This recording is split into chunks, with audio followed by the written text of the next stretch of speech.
Welcome to the ReaderHouse Roundtable, where authors from all walks of life come together to discuss the trials, tribulations, and triumphs of publishing their books. I'm your host, Corey Graham. Join us here every Friday night at 8 p.m. or listen anytime via podcast at Spotify, Apple Podcasts, Stitcher, TuneIn, and PodServe, to name just a few. The Author Roundtable is sponsored by ReaderHouse Online Bookstore, where the independent new authors come first. Daughter of the Last Duke. It's the new historical fiction book written by Sandra Pixley-Rees. And we're going to talk all about this book. Sandra is here with me now at the ReaderHouse Author Roundtable. Sandra, welcome to the show. I really appreciate you joining me tonight. Thank you. I'm glad to be here. I'm glad to have you. Sandra, can you tell me all about Daughter of the Last Duke and what readers are going to find here? Yes, the story's about a young woman. Her name's Faustine, and she finds herself separated from her father, who's known as the Last Duke. And so she's the survivor of the Valencia massacre, inspired by a true event. So her journey kind of takes her trying to get back to her father and her family. And since it's a historical romance, it's a compelling love story revolving around the Napoleonic Wars, involves betrayal and all that good stuff. Sandra, what sort of a reading audience did you have in mind? Would it be the ones that are most into historical fiction and romance, things like that? Yeah, I would say anyone that enjoys history, a good romance, and yeah. Sandra, is this your first time in the whole writing and publishing thing, or have you done it before? No, I've had a couple poems published, and I won first place in a short story contest. I had a little bit of experience. Once you sat down and got started on Daughter of the Last Duke, Sandra, how long of a journey was this for you, clear up until it was published and out there for everyone? You know, I started writing this when my kids were younger, and then I put it on hold to raise my family. So then when I got back to it, technology had changed, so I basically started over. So it took me about 2 years to write it from beginning to end. Sandra, where did you get the idea for this story and this plot? Oh, yeah, I had a dream. I had a dream about two opposing armies, and it was such a real dream that I started to research because I didn't know what armies they were and what time period. And then it dawned on me that it was the French and the Spanish army, which is during the Napoleonic Wars. And I just kind of took the ideal from there. I started doing a lot of research and really got into it and just went from there. And then once you got through that publishing process, that day finally comes, and there it is, your first copy. You actually get to hold Daughter of the Last Duke for the first time. What kind of a moment was that like for you, Sandra? It was actually very surreal. I feel like I'm halfway there. I still didn't feel like still holding my book in my hand. You know, it's like, well, now I have to go through all the promoting your book and all that. And so hopefully people like it. Kind of felt like I'm halfway there. And now being a published author, Sandra, when you think about that, what's the most rewarding aspect of it for you? So I've had a couple of libraries take my book, and that's a very rewarding for me to think that my book's in a library in their collection and that more people can read it and that my words will go on. Like after I'm gone, you know, my book will hopefully still go on. Have you considered writing maybe a follow-up to this or maybe some other sort of book in the future? Oh, yes, definitely. I'm writing a sequel, and it's called The Rising Duchess, and I'm planning to continue the series. Fantastic. I'm sure you've learned an awful lot, publishing and writing and everything. So do you have advice now that you could give to the aspiring authors that are listening to us? Oh, yes. Just believe in yourself. Sometimes we have that self-doubt. Don't let that get in your way. Just start out with a rough draft and don't try to perfect it. Just maybe write a paragraph every day. If you don't have time to write, just keep working at it. Eventually you'll get done. I mean, I feel like I took a long time because, you know, obviously I started when my kids were young and now they're all grown. But I wish I would have taken, even if I wrote a page every day, I would have finished it a lot faster than waiting to write it. Was writer's block ever a thing for you? You know, I wouldn't say that. I think the hardest thing for me is when I have a really noisy house. I have animals and kids always here. And sometimes it's really hard to write with. For me, I have to have quiet. And for me, it's just fighting to have some quiet time other than really getting into a writer's block. Or if that happens, I just listen to music or try to do something that inspires, kind of sets my mind in the right direction. While you were writing this and crafting this story, are there your own personal experiences, maybe from your own life, that sort of wove into this? Yeah, if I had gone through a hard time, I kind of could relate to that and incorporate it into my book. Well, it sounds like a book I think readers are really going to love. Again, it's titled Daughter of the Last Duke. It's written by Sandra Pixley-Rees and published by Covenant Books. So you can find it at Amazon or Barnes & Noble, iTunes, also traditional brick-and-mortar stores. Well, Sandra, I really appreciate you coming on the show and talking to me all about Daughter of the Last Duke. I had a really good time. Thank you. Me too.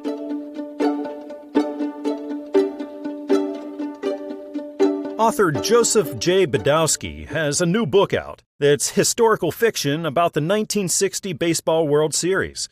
It's titled 406, a story about the greatest baseball game ever played. And Joseph is sitting here with me now at the ReaderHouse Author Roundtable. We get to talk all about this book. Joseph, welcome to the show. I appreciate you being here with me tonight. I'm glad to be here. I'm glad to have you, and I'm really curious about 406. Can you tell me about this book? Yeah, it's about the seventh game of the 1960 World Series, which many baseball experts consider to be one of the greatest baseball games ever played in the history of the Major League Baseball. But it's about other things other than baseball. But that's the primary reason why I wrote the book, was to raise awareness of that game to younger baseball fans who may not have any knowledge of that particular game. But again, that game, by all standards, by many experts, is considered to be one of the greatest baseball games ever played. The game ended in the ninth inning, walk-off home run by Bill Mazeroski, hit the second pitch from Yankees pitcher Ralph Terry over the 406 sign in left field in Forbes Field. So that's why I titled the book 406, story of the greatest baseball game ever played. Well, now you sure got me curious about this, too. What was that spark, Joseph? What made you say, hey, I want to write this story. I want to try to publish this thing? Well, first of all, I grew up about 60 miles from Pittsburgh, so I've been a lifelong Pittsburgh Pirates fan. I was only in first grade when this game was played. I never really saw the game itself on TV. But several years ago, back in 1960, the Pittsburgh Pirates were owned by Bing Crosby. He did not attend this seventh game of the World Series because he thought he would bring bad luck to the team. So after the game was broadcast nationally by NBC. And after the game, NBC gave Bing Crosby the tapes of the game. So the tapes were given to Bing Crosby. They were lost. Nobody knew what happened to him until after he passed away. And they found the tapes in his wine cellar in his home in California. So ESPN purchased those tapes and converted it to DVDs in time to celebrate the 50th anniversary of the 1960 World Series. Oh, wow.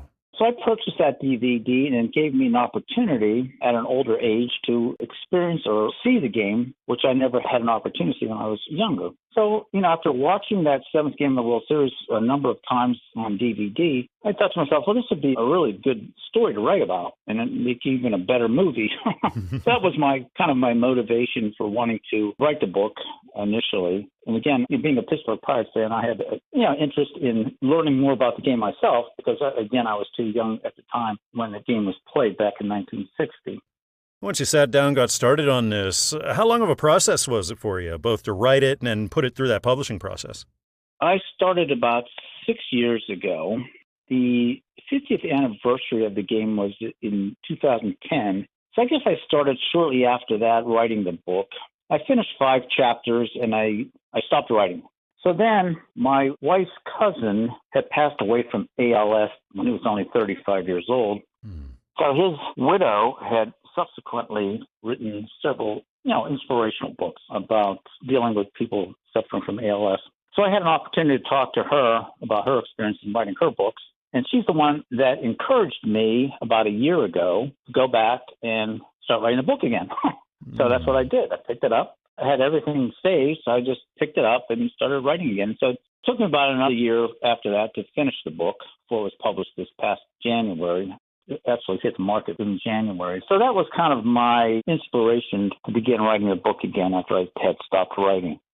What was it like when you finally got that first copy of 406 in and you finally got to hold it in your hands?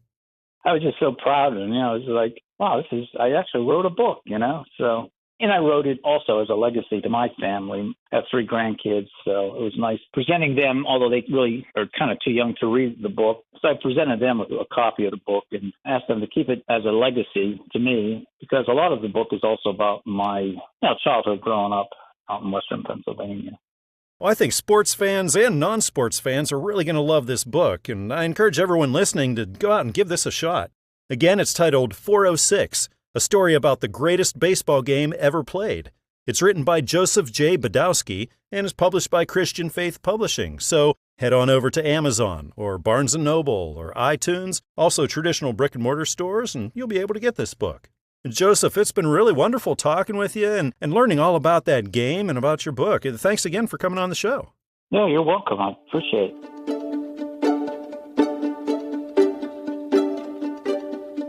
The new book by author Jael. It's titled Not My Type, Part 2, No Greater Love. It explores the complexities of love, marriage, and overcoming adversity.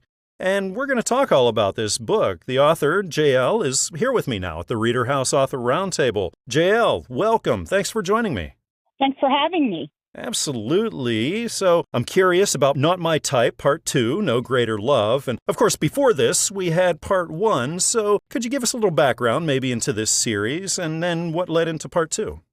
Okay, so Part 1 is simply about the couple meeting, how they met, why they met, and them working their way through the different obstacles in their lives, the different past issues, and coming to grips with each other and each other's children and making a go of it. Noah is Caucasian, and Marlena, she's Black, so that's an added issue. They have to overcome that because she has a Black child and he has 2 Caucasian sons as well. Jael, where did the idea for these books come from? To make a long story short, they actually came from God, and my experiences and the experiences that I've seen other women go through just in understanding what a woman is and what a marriage is between a man and a wife in the eyes of God. And when you think about the kinds of readers that you were speaking to here, was it primarily women? It was primarily women, but at the same time, I've had quite a few men say they've read the book and they actually liked it and they understood better, believe it or not, their role through the eyes of God. When it comes to writing and publishing and all that stuff, Jael, are you new to this whole thing with this series, or have you done this kind of thing before? No, this is my first series. My first book was years ago with Not My Type 1, and this is the second book. And the reason why I wrote the second book is because there were many people who read the first book, wanted to know how it ended, how the couple came out after everything that happened with them in the first book. Once you got started writing this, how long of a journey is this for you, clear up until it's published and out there for people? It took me about a year, and that was off and on and, working as well as doing other things, bringing it all together. You get bits and pieces here and there, and sometimes you get what I call a writer's block, but after that, it's go, go, go, go. Man, writer's block, that can be the worst. How do you get through something like that? For me, I pray. And then I just go on with the other things that I have in my life. And then it just as though the Holy Spirit just gives you what to write next. And I try to carry a pen and a pencil on me at all times so I can jot down the concepts and the ideas and the scriptures. And that helps quite a bit. And then that day comes and you open up your mailbox and there it finally is, your first copy. You get to hold this in your hands for the first time, Jael. What's that feeling like for you? It feels very good. It's a great sense of accomplishment, but you know that you didn't do it on your own. You had the help of God, and you had your family cheering you on. My husband, my son, I asked them a lot of questions. I call up my sisters and friends, and I ask them a lot of questions about, something that I've written, and I see their reaction, and I go from there. But it's really exciting to hold the book in your hand. Honestly, this time, it was more exciting for my family. They were going crazy about it. Oh, I love it. And now that you're officially a published author, when you think about that, what's the most rewarding aspect of it for you? I think knowing that you have something that will outlast you, that others will be able to pick it up years from now and read what you've written and hopefully get a better understanding of their purpose in life, male-female relationships, because I find that in this day and age that we stand, starting with, the 16-year-old girl all the way up to, the 90-year-old woman, relationships are very difficult. And I think that we've been brainwashed by the movies that we see and the happily ever afters. And, it's always romance and you see the person. It's never the person is getting on your last nerve, or there's a conflict that you have to overcome and it may take a while. It just doesn't happen, and let's just face it, the different desires that men have and that women have. Well, I think this book is going to come as a blessing to a lot of readers. And if you're listening right now, I say go check it out. Again, it's titled Not My Type, Part 2, No Greater Love. It's written by Jael and published by Christian Faith Publishing. So find it over at Amazon or at Barnes & Noble, at iTunes, or even down the street at your local bookshop. Jael, it's been so nice talking with you tonight and learning about this book and the series. Thanks again for coming on the show. You're very welcome. Thank you for having me.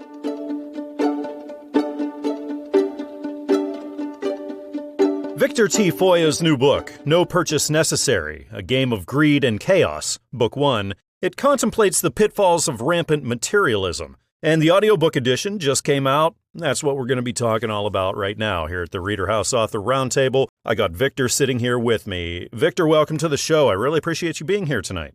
Thank you, Corey. I appreciate it too. Absolutely. Victor, can you tell me all about No Purchase Necessary and what readers and audiobook listeners can expect to find here?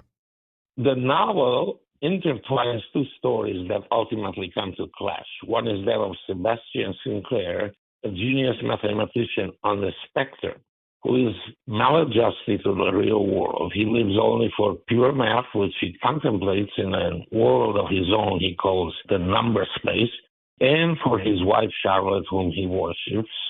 The other story is about an online game that anyone can play for free with the possibility of winning a prize of over $1 billion. The game creates a playing fever that spreads worldwide, leading to economic chaos and near dystopia.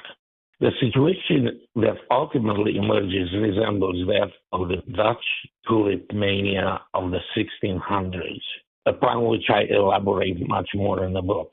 While the game fever spreads, Sebastian's life falls apart because of his inability to deal with the cruel circumstances that beset him. He first loses his wife due to a false accusation, then he loses his job as a college professor. Ultimately, he becomes wanted by the FBI and is forced to live as a homeless in Seattle. There, he narrowly escapes being raped and murdered. Finally, he comes into contact with a nefarious game, which he had ignored until that point because he's not interested in material values, and wants to bring it to a halt. And the question is, will his math skill enable him to do that? And obviously, I will not answer that question here. Wow. Victor, what sorts of readers do you think would be into this? I am looking for readers who are seeking books above pulp-level fiction. The book is rich in art connotations, literary references, historical references. So this is for a reader who has got a wide interest in cultural affairs, although there are thrilling elements in the book, but I think they would appreciate this rich cultural context. So Victor, you got to tell me how the idea for this came about. What sparked this story and this plot? Well, on the one hand, I was myself educated as a physicist, and physics is mostly mathematics, so therefore I have a great affinity for what this character of Sebastian Sinclair will develop to be. So that's on the one hand. So a lot of the math references and physics references are, which I believe are very relevant to the story and perhaps intriguing, interesting, come from my own personal experience. The story itself, the idea itself came from a dream I had that, if you remember the old game called How to Become a Billionaire or something like that, the dream, I had this notion that people could call in with various clues and they could also win the game, which wasn't the case. The game was played in a studio. But then I said, well, if people were to do that, how would they know when to call and where would they get the necessary clues? And I thought if the clues were released, let's say, at a fast food franchise like McDonald's throughout the country at a given time, a given date, then so many people would run there to get the clues that they would clog up the system. Well, this developed into a much more elaborate thing once I woke up. And the game indeed is very appealing because it requires no skill to play. It's open to anybody, and the prize is humongous. And therefore, it attracts everybody from the lowest levels of the society to the highest. Well, I think readers and audiobook listeners are really going to be into this book and into the whole series. Again, it's titled No Purchase Necessary, A Game of Greed and Chaos, Book 1. It's written by Victor T. Foia, and this is published by the Audiobook Network, so you can pick it up wherever you usually go to pick up your audiobooks, like Audible, iTunes, and Amazon. Well, Victor, it's been really nice talking with you tonight. Thanks so much for coming on the show. Thank you very much for having me, Corey.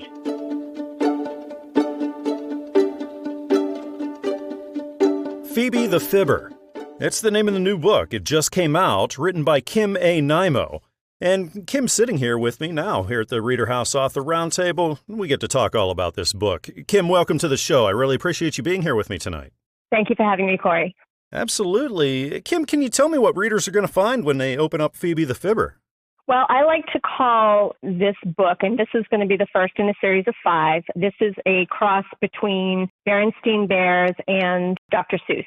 All of these books are in rhyme, but each one tells a story about a child who struggles with a certain area of their life and how they overcome it.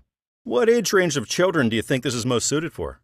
I think you can start these books because of the cadence of the rhyme. I think you can start as early as maybe 3 or 4 all the way up to, 11, 12, because there's such a great lesson in it while it's telling a story. And how did the idea for this story come about?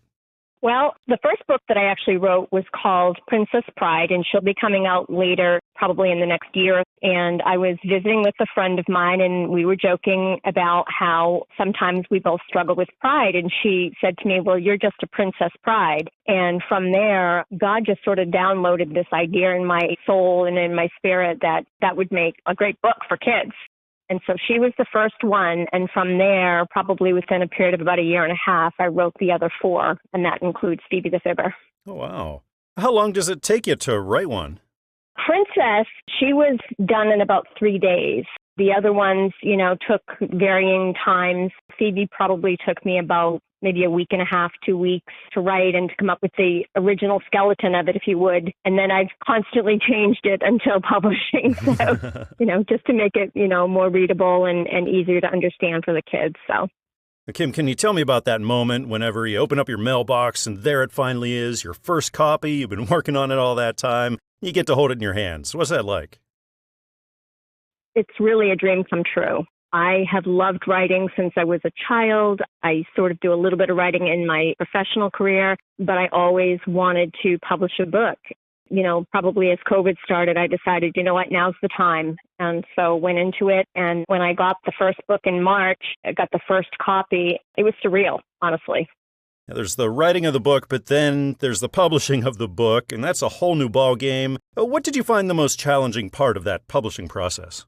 Just the amount of time that has to go into it. You have this idea in your head, even a 15 or 20 page children's book, that it's going to be an easy thing. And it's not. There's so many pieces and parts, and there's a lot of waiting on other people to do what they need to do. So it was definitely a long process, but I was glad when it was over, for sure. And a huge part of children's books is the illustrations. Was that easy for you to get all coordinated? It's hard to help somebody else capture what's in your mind for what you think the book should display.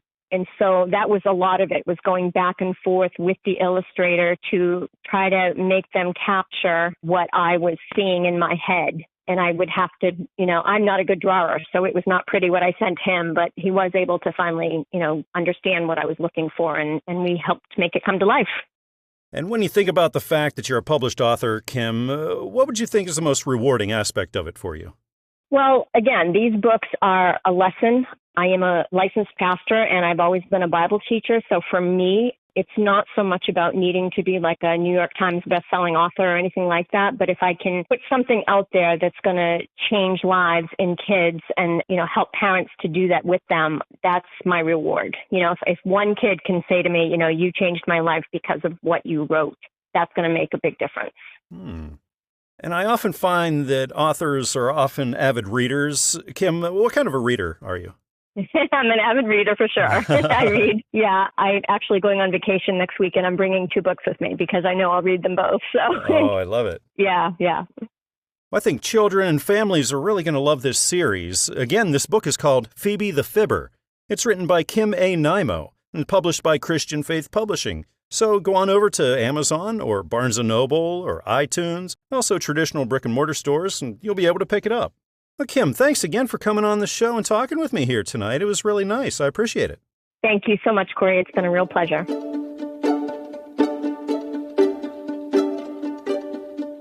Author Gregory T. Glading has just written an exciting new novel. It's titled Chords of Time, and I get to find out all about this book. Gregory, the author, is with me now. Gregory, welcome to the ReaderHouse Author Roundtable. I appreciate you being here with me tonight. Yes, I thank you. Thank you for the opportunity.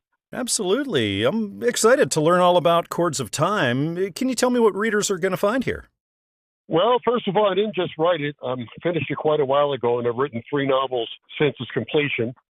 Nevertheless, it's out on the market. We've changed the cover of it, or at least I changed it. So we're good to go with it. You'll enjoy Chords of Time. It's, I guess, best described as it's nostalgic. It's a immersion back to 1961. It certainly revolves around the classic themes of good versus evil. What I'm hoping is you'll fall in love with my characters, especially my heroine, Isolde Maria, as the back cover says, she's a woman of unsurpassed beauty and has a mesmerizing singing voice. But I don't want to reveal her true identity. That comes at the end of the book. Gregory, what sort of readership or reading audience did you have in mind for this? It's hard to say because you could break this down into 2 parts. Certainly the first part would be young adult. The second part would still be suitable for young adult, but it does have a little more of an adult theme. In part 1, the protagonists are 4 14-year-old boys, and Isolde Maria chooses one of them to be the proxy to fight a deadly female entity who is revealed about 3/4 of the way into part 1. There is a glitch in that female entity is re-released, but only the son of the person that sent her to the pit can end the fight once and for all. So Isolde Maria has to go back to the 21st century, well, not back to the 21st century, and get the son of the protagonist, who was 14 at the time. The son is now in his late 30s. It's 21st century. I do not pin it down to a specific date because that would date my book. She brings him back to 1961 to finish the fight. So if you could follow all that, it's actually the Ray Jr. Ray Jr. is actually much older than the Ray from part 1. I'm curious where the idea for this came from, Gregory. How did this come about? How it came about as I was writing it. So you sat down, you had an idea. What was that idea that sparked this whole story? Where'd this start? Didn't really start from anywhere. I'd written 2 novels before this, and I had taken a long break. And I said, well, let's do it again. And I had one idea, and I actually originally wanted to write this book as sort of a Stephen King-ish horror novel. That just didn't work. It just didn't quite resonate with me. Also, they say that to write a horror novel is the most difficult novel you can work because you really need to work on the human psychology and fear, which I think I did. There are parts of it that are quite scary. But overall, it more developed is sort of a coming of age and a spiritual battle. Once you sat down, got started on Chords of Time, how long of a journey was this for you, clear up until it was published and got out there? Probably took me about 4.5 months, 5 months to write the book. I had an agent for my first novel, but she retired. I really just didn't have the patience to go through the process of finding an agent and then finding a traditional publisher. I wanted my book to get out there. So I took the offer from Newman Springs. It took about 11 months. By the time they had published the book, I had finished another book. Chords of Time was released, and then like 2-3 weeks later, Darkest Quest was released. Gregory, you got a lot of books out there. Does that feeling ever get old for you whenever you open your mailbox and there it is finally, your first copy, that book you've been working on all that time? I had that feeling with my first book. I think I had a lot of I'm going to use the word fantasies that a lot of writers had. You write a book. Back then, the only way you got published was if you got what they now call a traditional publisher. Back then, it was called a royalty publisher. They took a long time, and I expected to be a celebrity, that I would be interviewed on TV and people would recognize me and women would sleep with me just because I wrote the book. But that didn't happen. It's about as far from a rock star as possible. So I learned to temper my expectations. Well, this sounds like a really exciting book, and I think a lot of readers are going to be into it. Again, this is titled Chords of Time. It's written by Gregory T. and published by Newman Springs Publishing, so head over to Amazon or Barnes & Noble or iTunes or even traditional brick-and-mortar stores and you'll be able to find it. Gregory, thank you so much again for coming on the show and telling me all about Chords of Time. I really appreciate this. Yes, thank you. Thank you.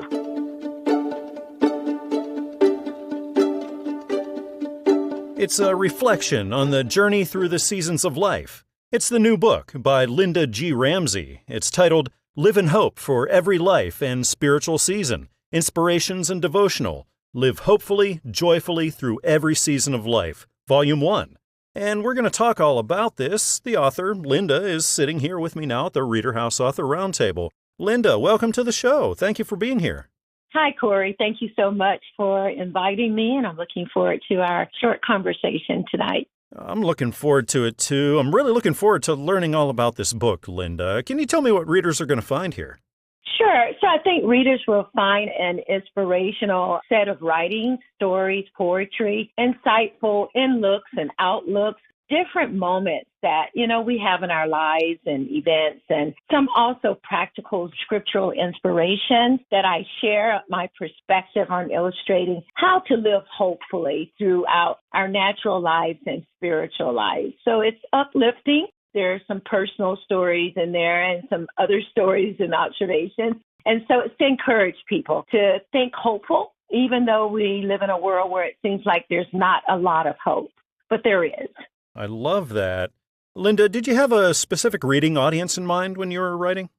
So my book targets anyone looking for purpose, reason, encouragement, or inspiration in their life to press onward towards positive and hopeful outcomes in their life ambitions and situations. In this country and this world, mankind's state of having a deep sense of hope for a better life or circumstance is significantly diminished by the hatred, by religious conflicts, political corruption, drugs, and many other socially divisive and destructive policies, practices, and conditions in society. So I thought my book title would be a relevant topic in today's times to inspire people to take a different look or perspective at their lives and how they relate and live through those natural and spiritual seasons in life through their relationships with God, family, and others. Linda, what inspired you to write this? Was there a spark that made you say, hey, I want to write this book, I want to publish this? Well, actually, I've been an avid writer for over 30 years or so, writing for different occasions. And I always had a mindset that one of my bucket list items would be to publish my book or books. And so I took time in 2021 to start this journey and with hopes of getting my book published. And I was successful in doing that. So that was step one for volume 1. Yeah, there's the writing of the book, and then there's the publishing of the book, and there's an awful lot involved in that publishing process. So, Linda, what did you find the most challenging part of that publishing end? So I think on the publishing end, I think it was the time phase of getting the book through all the hurdles with the publisher. While they were well defined in terms of the different phases from, reading my text, editing my text, sending my text back to me to review suggestions on how to edit certain parts of my book, to redoing it, sending it back to me, getting it approved. But it was also pretty smooth because I had a timeline. I kind of knew what the processes would be. I knew how often I would do that. So I spent a lot of time being very focused and precise, making those changes. But notwithstanding all of that, it does take time to get your work published, particularly if you want good literary work. And so that's what I got, good literary work. Well, I think this book will inspire a lot of readers. And if you're listening right now, I encourage you to check it out. Again, it's titled Live in Hope for Every Life and Spiritual Season, Inspirations and Devotional. Live Hopefully, Joyfully Through Every Season of Life, Volume 1. This is written by Linda G. Ramsey and published by Christian Faith Publishing. So find it at Amazon or Barnes & Noble or iTunes or down the street at your local bookshop. Linda, it's been fantastic talking with you tonight. Thanks again for joining me and letting me know all about this. Okay, thank you so very much, Corey. I greatly appreciate it, and I look forward to additional readers picking up my book, whether it's in printed version or audio version, and sharing their feedback with me.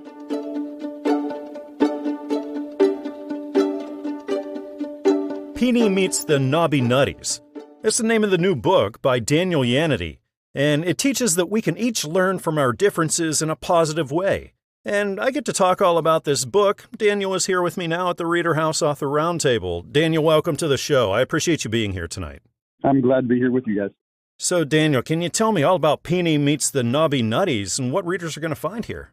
It's a smaller age group, younger children. It's basically a book on when my children were little, I'd watch them pretend and use their imagination. It doesn't matter what kind of toys they had, electronic or digital, it doesn't matter. They still have to use imagination, and that's where this all came into play. Well, Peeny's basically part peanut, bird, like flutterer. You know, they have feet, they flutter around. The whole premise of the book, Peeny was picked up from and he was playing along the beach, and he got caught in the windstorm, and he got lost in the clouds, and he landed and heard some singing, and he followed the singing to an island that he thought was his, and when he landed there, got closer, he knew it wasn't his, because that's when he landed on Knobby Nutty Island. Because they call it that because the trees form knobs on the edge of the branches, and these little flutterers build their homes on the edge of these branches. So that's why they're called Knobby Nutties. And Peeny's basically a ground nut, and all the friends that he meets on this island, first characters that are introduced in this book, they're all pretty much part tree nut, and they live a whole different lifestyle. And the book shows during the book, when you're along with meeting the characters, that you'll notice one of the trees is tired,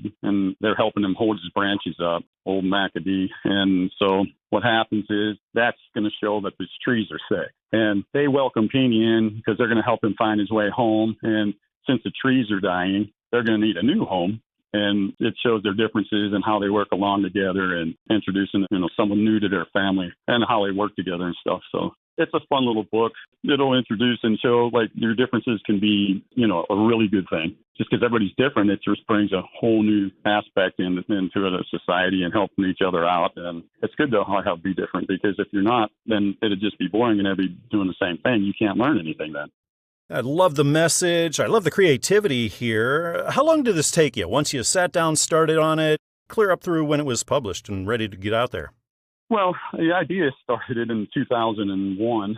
I wrote the children's version, but it was about, 5,000-6,000 words, somewhere in that side of it. But then you look into when I started developing it, I wanted to do basically toys. I started to make toys out of this because the kids use their imagination, and these little characters someday will be toys. And you'll buy a little piece of that section of a house, and you can hang them on because the trees are dying. And in the meantime, until they find new homes, you could be a Knobby Nutty foster buddy. And you can hang the little trees, the little house pieces on your knobs and your bedroom knobs, and the pulls on your bedroom dressers and stuff, and it works perfect. So it's a great fit for these little guys.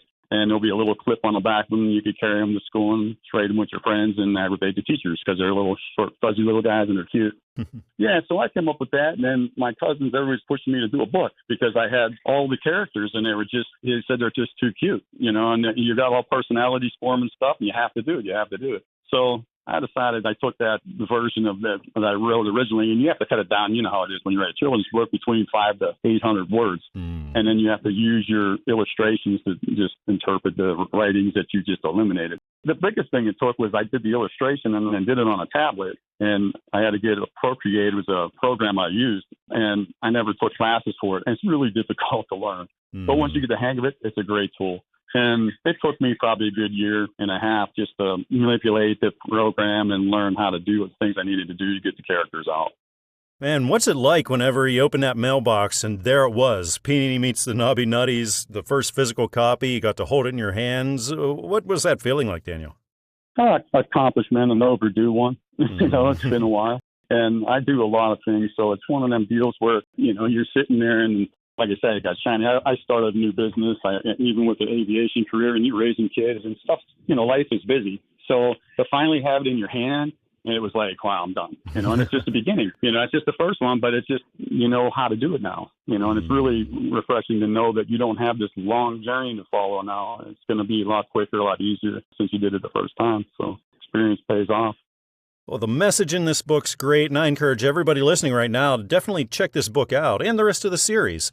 Again, it's titled Peeny Meets the Knobby Nutties. It's written by Daniel Yanity and published by Christian Faith Publishing. So head over to Amazon or Barnes & Noble or iTunes, also traditional brick-and-mortar stores. You'll find this book. Daniel, it's been really wonderful talking with you tonight. Thanks again for coming on the show. Oh, thanks for having me. I appreciate you guys. Everybody, God bless.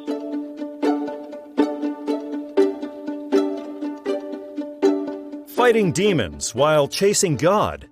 It's the name of the new book written by Kimberly Faith Cagle, and it's an inspiring message of closeness with God. And we're going to talk all about this book. The author, Kimberly, is with me now here at the ReaderHouse Author Roundtable. Kimberly, welcome to the show. Thanks for joining me tonight. Thank you. Thank you so much for having me. Well, the pleasure's all mine, Kimberly. I'm curious about fighting demons while chasing God. Can you tell me all about this?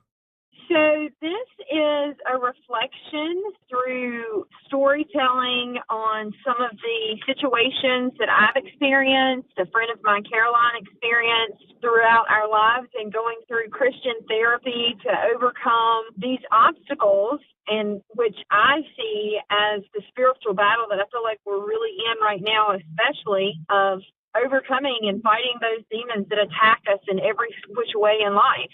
So I just kind of came together and put it out as a story to reflect on some of the situations and experiences that she and I had had. What was that spark that made you decide to write this all down and publish it for the world? I needed to heal. So I feel like that there were some generational curses or some trauma that I needed to overcome myself. And it first started out as just a way to kind of release and get my thoughts and my feelings on paper and out from the inside of me. And then once I started writing it, I let a few family members read it, and they were like, oh, my gosh, this is awesome. And so I thought, well, we'll try it. And I know that God helped me through it. That's why I try to use scripture through it, because if my story or some of the things that I got from Caroline, if those can help other people realize that God is the central focus of overcoming obstacles, demons that are oppressing you, or anything that's really standing in your way of your relationship with Him and the blessings that He has for you, then I wanted to use it to share what He did for me. When you were writing this, Kimberly, did you have a specific reading audience in mind? Not really. Well, I guess maybe someone with a little bit of life experience. I would say probably audience members, women's book clubs, anywhere from 20s to 50s. I've had some individuals that were my mom and mother-in-law's age in their 60s and 70s that read it that really found it inspirational. I've had a few a little bit younger than 20 read it, but I would say the main area that it would hit home with is probably from 20 to about 50, 60 years old. When you're in the grind, when you're facing daily things that you just need some experience, or you just need to know that you're not the only one going through these types of situations. Now, when it comes to writing, publishing, and everything like that, Kimberly, are you new to all this, or have you done this kind of thing before? This is my first book. I have started on a second book. It's more of a devotional book, and it's going to be different. I've not decided how many devotions will be in the book, but it's just more of a daily devotion that you can sit alone with God's Word and reflect on how His love and His forgiveness and mercy just comes through His Word to you on a daily basis. So right now I'm working on that, but this is my first time. Wow, congratulations. That's such a huge thing. Being your first one, did this one take you a really long time to write and then put through all those publishing hoops? It took a little bit of time, so I'm right at just a little over a year from when I finished actually writing it. Definitely going through the editing processes, and it might have been done a little bit earlier. I needed to shape the book just a little bit differently and have some rewrites that had to come into play. But overall, it took me approximately about a year. Well, I think a lot of readers are going to be blessed by this book. Again, it's called Fighting Demons While Chasing God. It's written by Kimberly Faith Cagle and published by Christian Faith Publishing, so you can find it everywhere. Get on over to Amazon or Barnes & Noble or iTunes, also traditional brick-and-mortar stores. You'll be able to find this. Kimberly, it's been so nice talking with you tonight. Thanks again for joining me here. Thank you so much, and I hope you have a blessed evening. And to all your listeners, know that this book was written for you guys.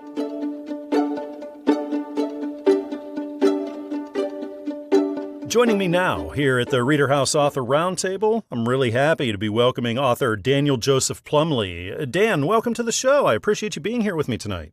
Thank you. Glad to be here. Absolutely. Got to say congratulations. You have a new book out. It's titled The Reintegration Lessons in Love, The Road to Mastery. Dan, can you tell me about this book and what readers can find here?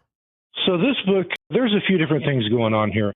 Sort of the essence of what we wanted you to see is that this is about the forces of creation, also known as the law of attraction. This is an overview about how that actually works, the hazards of its misuse and misunderstanding, and how not understanding these forces so far has shaped your society. Dan, what readers were you writing this for? Everyone. This is written for everyone. How did the idea come about? What inspired you to write and publish this? Everything that's in that book actually happened. So I wasn't sitting around one day, bored with nothing else to do and decided, I know what I'll do. I'll write a book about the forces of creation. That never happened. This is a very unusual story. I'm not sure if you're familiar with a man named Neil Donald Walsh. I'm not. Okay, so Mr. Walsh wrote a series of books called Conversations with God, in which he wrote down dialogue between himself and what he says is God. And so I believe there are 9 books in that series, and where that series of books leads off is obviously the book on mastery. And so this is that book. So I can tell you what happened. I was sitting in there's a lot to this. This is complex. There are many different levels to this. I was sitting in my home office one day working in Napa, California, and he just showed up, and I started typing. I said, are we going to write a book? And he said, yes, we are. And this is that book. That is exactly what happened. This continued for 8 months. And so everything in that book is a word-for-word record. This is a dialogue just as it happened. What I was told, my questions, his answers, his questions, all of that is there. Then you wrote the manuscript and you handed it off to the publisher. Was all of this a long journey for you? It was fast, but it was very painful. I mean, it doesn't take too much to understand how a person might feel if they're sitting at their computer one day and all of a sudden he just shows up. Mm-hmm. Yeah, you think you're losing it. But as time went on, there was so much hard evidence to support what I was being told, I just had to presume that this has to be a real event. Now, whether that was God or not, I cannot definitively tell you that. The only thing that I can definitively tell you is that this happened. And so the original manuscript was about twice what you see in the printed book. It was about 650 pages. A lot of that was removed because it just was sort of out of focus with what we wanted the readers to take away from the book. And I may publish that in the future. There was a lot of conversation, sidebar dialogue that went on that didn't go into this first edition of the book. So, Dan, what does your writing background look like? Are you experiencing this kind of thing, or is this your first time at it? Not at all. I'm the CEO of an engineering company out of San Francisco. And so, yeah, we do electrical engineering and design. And so, no, I am not a trained author by any means. This is exactly what happened. So these are the questions and answers during that period of time about what's actually happening on this world and why this world is in the condition that it's in and how we might go about fixing it. That's what that book is about. And we were talking about the publishing process. There's an awful lot involved there. Dan, what did you find the most challenging part of the publishing end? It actually went really smoothly as far as I'm concerned. I didn't anticipate going back through the book so many times as I did. I didn't think that was going to happen. But yeah, so I mean, there's a lot of work involved in that. But no, the publishers are great. I didn't expect the artwork to be the quality that it was, or the interaction with the publishing team was really good. So it was actually pretty smooth. And Dan, you're a published author now. When you think about that, what's the most rewarding aspect of it for you? Well, there's still a lot of work to do. There are other books that will be published soon. For me, I suppose one of the most rewarding is just getting this information to the people. Let's see what they want to do with it. It's up to them how they want to take that information and run with it. But we're hopeful that it's well received. Well, this is a book I think a lot of readers are going to be into and be fascinated with. Again, the title is The Reintegration Lessons in Love, The Road to Mastery. It's written by Daniel Joseph Plumley, published by Newman Springs Publishing, and it's available everywhere. Go on over to Amazon or Barnes & Noble or iTunes, or take a walk down the street to your local bookshop and you'll be able to find it. Dan, thanks again for coming on the show and telling me all about this really fascinating book. I had a good time talking with you. You're very welcome. I appreciate your time. We hope you enjoyed this edition of the ReaderHouse Author Roundtable, where authors from all walks of life come together to discuss the trials, tribulations, and triumphs of publishing their books. We hope to see you back here every Friday night at 8 p.m. or listen anytime via podcast at Spotify, Apple Podcasts, Stitcher, TuneIn, and PodServe, to name just a few. The Author Roundtable is sponsored by ReaderHouse Online Bookstore, where independent new authors come first.